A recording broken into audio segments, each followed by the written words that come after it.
रूप जीवत जग भव भंजन पद विमुख अभागी। ते नर नरक रूप जीवत जग भव भंजन पद विमुख अभागी। भव भंजन पद विमुख अभागी। ते नर नरक रूप जग जीवत। भव को भंजन करने वाले, भव को छुड़ाने वाले श्री रघुनाथ जी के चरण से विमुख होकर के अभागी जगत में नरक रूप होकर के जीवित रहता है।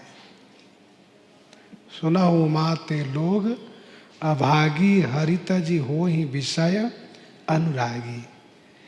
भगवान श्री रघुनाथ जी भाव भंजन है। वैसे उन्होंने अपनी अहेतुकी अनुकंपा से हम आप जीवों को मानव शरीर भाव भंजन के लिए ही दिए हैं।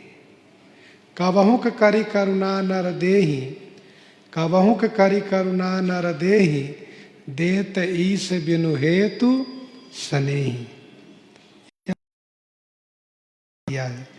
संसार से मुक्त होने के लिए। लेकिन यदि हम भगवान से विमुख होकर के संसार के सन्मुख हो गए तो हम अभागी हैं। ते नर नरक रूप जीवत जग। नरक रूप है। नरक रूप कहने का भाव जैसे नरक में कष्ट होता है ना, वैसे इस जीव को इस जगत में कष्ट ही कष्ट हुआ करता है। भजन नहीं हरि को। भगवान के चरण से विमुख हो गया, सत्संग नहीं करता, कभी सत्संग में नहीं जाता।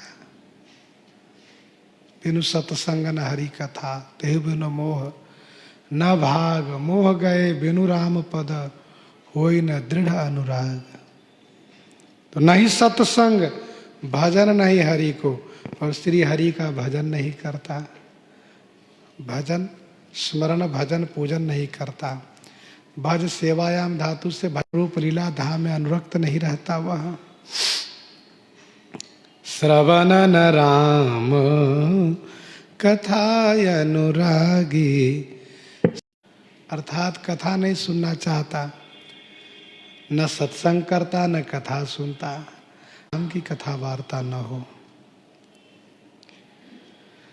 सुत वितदार भवन ममता निसी, सोवत यति न कबहु मति जागी। दार भवन ममता निसी, सुतवित दार भवन ममता निसी, सोवत वित धन भवन घर में जो ममता है ना, सुत संतान, वित धन, दार पतन जाती है कि कभी जगता नहीं हुआ मनुष्य, उसी में लगा रहता है। कुछ लोग कहते हैं कि रात कबहु न जागी।